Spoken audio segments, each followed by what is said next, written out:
After watching this video you will be able to understand how many fish in a 20-gallon tank. A 20-gallon fish tank could be a great additional display in the living room. It simply shows a glimpse of the beauty that lies in the underwater world.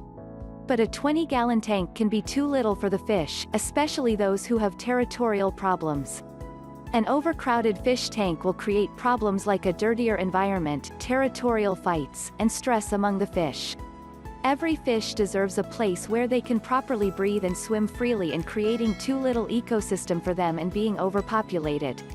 It might be the reason for your fish's sudden death. Before having more information about how many fish in a 20-gallon tank, subscribe to my channel for more latest videos.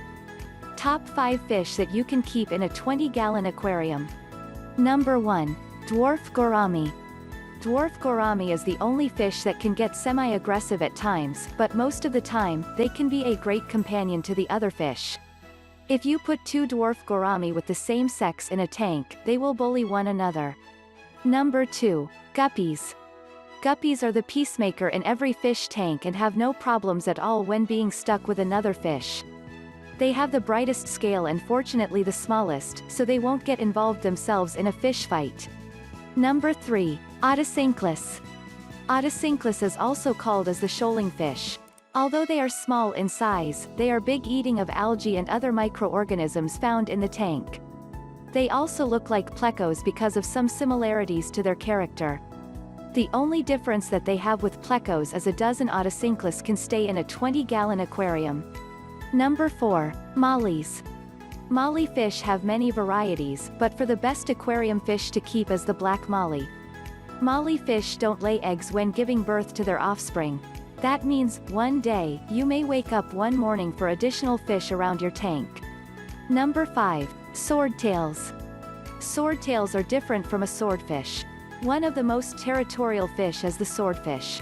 At the same time, the swordtails are just as funky and peaceful. Big fish for your 20-gallon tank. The best 20-gallon tanks today arrive with the most durable materials such as Tetra 20-gallon aquarium. You may also want to get the most out the simplicity and functionality of Perfecto all-glass 20-gallon aquarium. Angelfish. While some people didn't realize that angels can grow a lot like adults, and they will feed on the younger and smaller ones such as guppies and tetras. Goldfish. Goldfish can be pretty specific when it comes to their needs, and with them being not nice to other fish species, so it's okay only to put 1 goldfish in a tank. They can get very large, but not as large as the koi fish. Gourami. The older gourami gets a little bigger. However, they can still be the same as before, semi-aggressive. The same rules for gourami may apply, but because of their massive growth, then you might just put them in a larger environment. How many fish in a 20-gallon tank? Conclusion. Fish have different sets of attitudes that you should take note, and since you want to take care of them, then live to it at the maximum. If a 20-gallon is not enough to tank for you to handle, then invest in a new, larger fish tank. For more information about how many fish in a 20-gallon tank, visit our website yourfishguide.com. Don't forget to leave a comment and subscribe to my channel.